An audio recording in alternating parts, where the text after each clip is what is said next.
माझ्या शेतकरी भावांनो आणि बहिणींनो, हल्लीच्या दिवसामध्ये एक वेगळंच काहीतरी आपण करतोय. कारण राजकीय नेता म्हटल्यानंतर त्याच्यात आणि तुमच्यामध्ये अंतर असतं. मी नेता म्हणून नाही आलोय. तुम्ही जे मला तुमच्या कुटुंबातील एक सदस्य मानता त्या कुटुंबाच्या जवळकीच्या नात्याने तुमच्यासोबत बोलायला आलेलो आहे. संकट येतात, संकट जातात, पण संकटाचा सामना आपण कसा करतो आणि या संकटामध्ये आपल्याला मदत कोण करतं हे फार महत्वाचं असतं. आता नागेशजी तुम्ही सांगितलं की वरून आदेश, आणि तुम्ही दादा सांगितले की एका फोनवरती काय झालं. याचाच अर्थ असा की जो वरती बसलेला असतो त्याच्या जर का हृदयामध्ये जरा जरी माणुसकी असेल तर जास्त काय करण्याची गरज लागत नाही. एका फोनवरती सगळं काम आणि सगळे सूत्र हालू शकतात. काल परवापासून मी फिरतोय आणि तुमच्या सगळ्यांची व्यथा ऐकतोय. काय बोलायचं हेच समजत नाही, कारण रोज नवीन नवीन काहीतरी कळते. आता तुम्ही जे सांगितलं की सोयाबीनसाठी कुटुंबातील सगळ्या महिला असतील तर महिला घेऊन यायचं, लाईनीत उभं राहायचं, अंगठे उमटवायचे, आणि मग त्याच्यानंतर जर का त्यांच्या मनात असेल तर मदत मिळणार किंवा काय असेल ते मिळणार. ही कोणती पद्धत आहे? जर मी केवळ एका अंगठ्यावरती जवळपास 30-32 लाख शेतकऱ्यांना 2 लाखापर्यंत पीक कर्ज मुक्त करू शकत होतो, कुठे तुम्हाला रांग लावावी लागली होती का? हा, गर्दी असेल तर असेल, पण त्याच्यानंतर कधी तुम्हाला आज नाही उद्या या, उद्या नाही परवा या, हे नाही आणणार, ते आणलं ते आणलं, हे नाही आणलं, असं कधी त्रास झाला का? जात झाला का? बरं, मुळामध्ये आपण केलेली जी कर्जमुक्ती होती ती तुमच्यापर्यंत पोहोचली होती की नव्हती? त्याच्यानंतर संकट येत होती.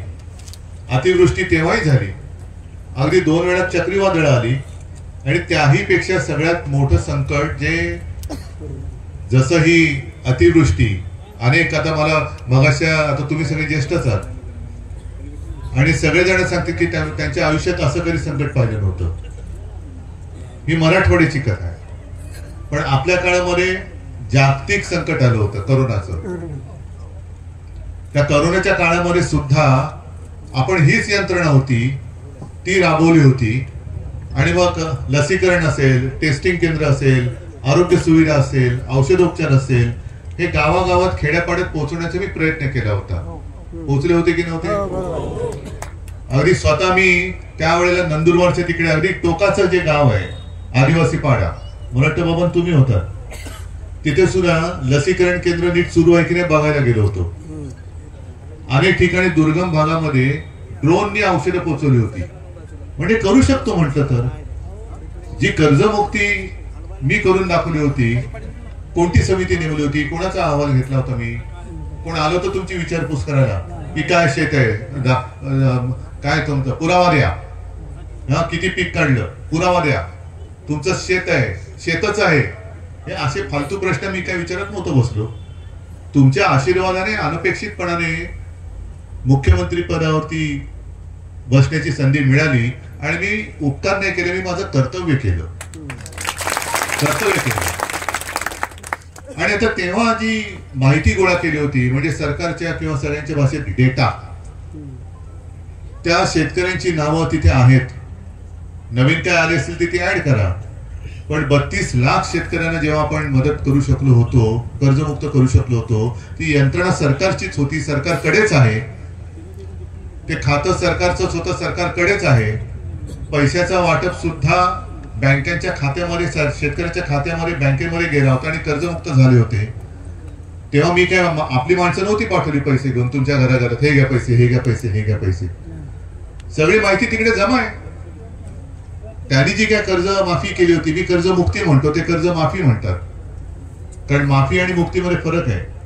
माफी ही गुन्हेगाराला देतात, माझा शेतकरी काय गुन्हेगार नाहीये. शेतकरी गुन्हेगार नाहीये, तो स्वतःच्या कष्टाचं खातो, आणि नुसता नाही खात तर जगाला खाऊ घालतो. आता येताना सुद्धा एका शेतामध्ये आम्ही थांबलो होतो आणि पिठलं भाकरी खाऊन आलो मी, चांगलं वाटलं जरा. पण ही सगळी माहिती त्यांच्याकडे दिलेली आहे.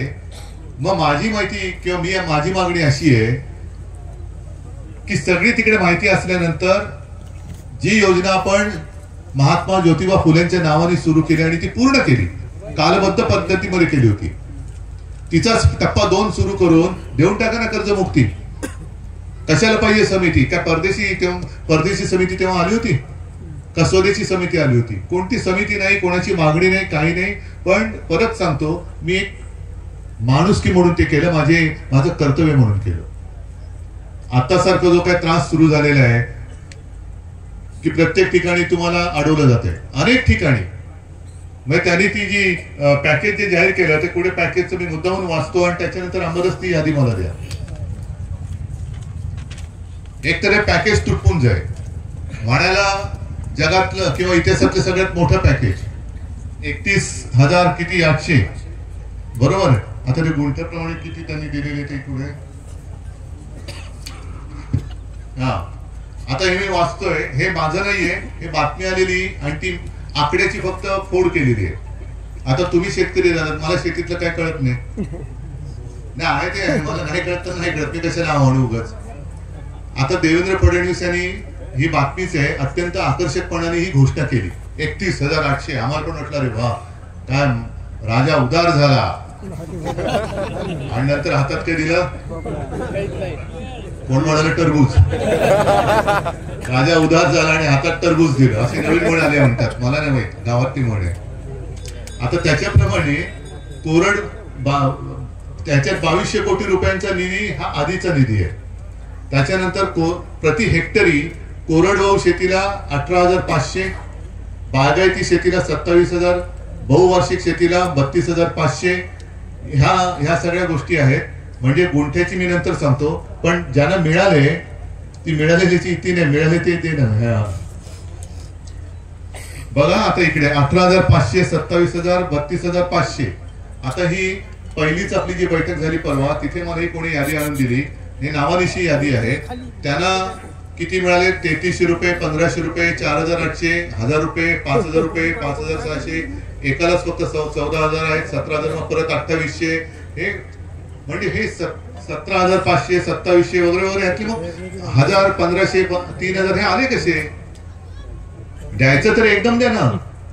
मग काही ठिकाणी आपण बागायतीला किंवा शेतीला सुद्धा ठिबक सिंचन समजू शकतो, पाणी फुकट जाऊ नये म्हणून. आता यांच्या मदतीचं ठिबक सिंचन सुरू आहे. थेंबे थेंबे थेंबे थेंबे आपल्या टाकत चालले. आणि जर याची फोड जर का केली तर गुंठ्याला कोरडवाहू शेतीला 185 रुपये, हे यांनी जे जाहीर केले आकडे त्याचीच फोड केलेली आहे. त्याच्यानंतर बागायती शेतीला 270 रुपये गुंठ्याला, बहुवार्षिक शेतीला 325 रुपये. आता शेतमजूर जो असतो, मग असे ताईंनी सांगितलं, शेतमजूरला जर का शेतमजुरी असेल तर दिवसाला साधारणतः किती मिळते? साधारणतः 400 ते 500 रुपये. कारण याच्यात आकडा दिलाय, मी नाही बघायला 500 रुपये. आणि 500 रुपये जर रोजची मजुरी असेल तर गुंठ्याला 325, 185, 270. म्हणजे किती थट्टा चाललेले, आणखीन किती थट्टा करणार? पण ही थट्टा एवढ्यासाठी चालले की आपण जाब नाही विचारत त्यांना. आता सुद्धा त्यांचं कसं चाललंय की मी तुमच्यामध्ये फिरतोय. खरं म्हणजे हे माझं काम नाहीये, हे मुख्यमंत्र्याचं काम आहे, मंत्र्याचं काम आहे.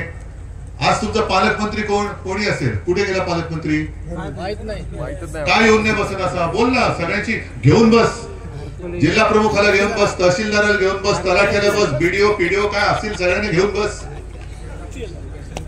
आणि काय ना, आम्ही जर का सरकारने पैसे जाहीर केलेले सोडत असतील, रोज 7,000 कोटी 8,000 कोटी सोडत असतील, तर त्याला कान धरून विचारा ना की तुझ्या जिल्ह्याला एवढे पैसे आम्ही सोडले, एवढे तुझ्या पहिल्या सर्कलमध्ये किती शेतकरी आपत्तीग्रस्त आहेत, काय पंचनामे केले?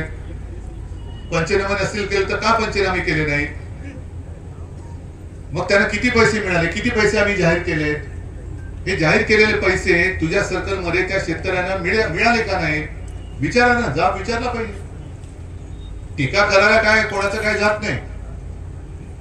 पण जर जमिनीचे पंचनामे होणार नसतील तर मग आपल्याला ह्या दगाबाज सरकारचा पंचनामा करावा लागेल.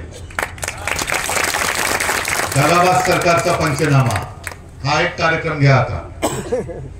आणि तो कार्यक्रम म्हणजे मगाशी नागेश होते, सगळे होते, मी आज सगळ्यापासून बोलतोय, हे तुम्हाला करावं लागेल. जे जे अधिकारी आहेत ज्यांच्या अधिकार क्षेत्रामध्ये हे सगळे पंचनामे करणं आणि मदत वितरित करण्याचे अधिकार आहेत, त्यांच्या ऑफिस मध्ये जाऊन बसा आणि त्यांना त्रास नाही द्यायचा, शिवी नाही द्यायची, काही करायचं नाही. जाऊन बसायचं आणि त्यांना सांगायचं आम्ही सगळे अंगठे घेऊन आलेलो आहोत, कुठे उमटू सांग. सगळे अंगठे आहेत, कुठे उमटायचे तेवढे सांग, तू म्हणशील तिकडे तुझ्या उमटतो आमचा. आणि त्यांना त्रास नाही, उलट त्याचा सत्कार करायचा. जे आता सोयाबीन बियाबीन काय सडले विडले ते घेऊन जाईल, त्याला म्हणायचं हे आमच्याकडनं तुला सप्रेम भेट. आणि जाताना एक काम करायचं, त्याला उपाशी नाही ठेवायचं, त्याच्यासाठी जेवणाचा डबा घेऊन जायचा. आणि या जेवणाचा डबा जे तुम्हाला आता मी बघितलं, त्या एका आजीबाईने माझ्या हातामध्ये तांदूळ दाखवले, सडलेले तांदूळ, किडलेले गहू, त्याच्यामध्ये ते हायब्रिड, ह्याचाच भात करा, त्याचीच भाकरी करा, त्याच काय करायचं करा. तुमच्या गाव शेतात जे काय सोयाबीन राहिलं असेल, आणखीन काय असेल, त्याचं काय भात भाजी आमटी चपाती त्याचीच करा आणि त्याला डबा घेऊन जा. त्याला म्हणा तसं लेकरू माझं बसल्या जागी थकलं असेल काम न करून, जेव रे बाबा तू. त्याला खाऊ पिऊ घाला, पण त्याला म्हणा तुला सगळं देतो, तुला त्रास नाही देत, तुला शिवी देत नाही, तुला खायला प्यायला देतो, पण आमचं काम झाल्याशिवाय तुला बाहेर मात्र सोडत नाही. आहे तयारी? नाही तर मोर्चे काढा, चक्का जाम करा, मग पुन्हा पोलीस आपल्यावरती लाठीमार करणार, कारण ते तरी काय करणार, त्यांना वरनं आदेश येणार, उपरवाले काही आदेश.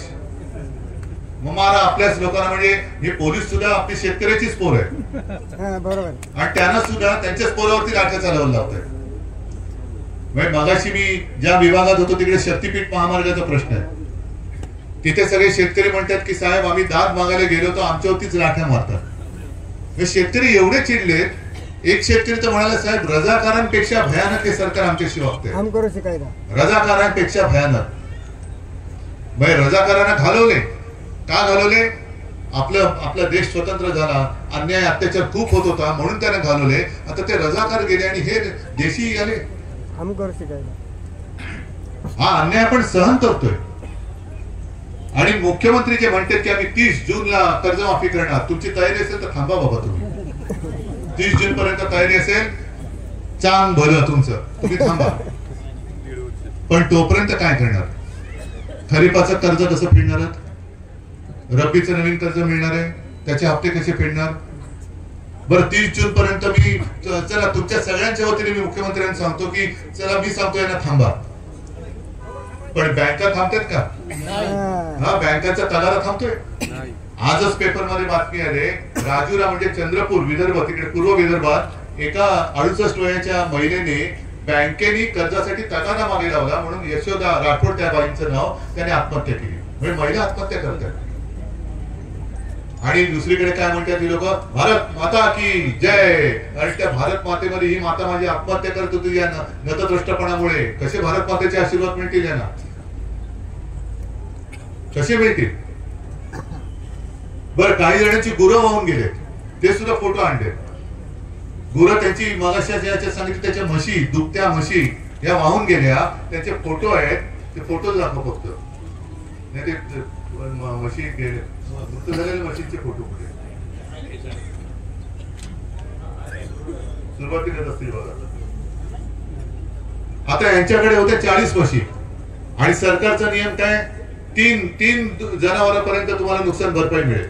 मग अंबादासजींनी तो GR दाखवला, तो GR बदलले. आता तो बदलल्यानंतर सुद्धा हे बघा, ह्याच्यामध्ये सगळ्या म्हशी विषयी सगळ्या तट्ट बिचार सगळा प्राण सोडल्या फुगून.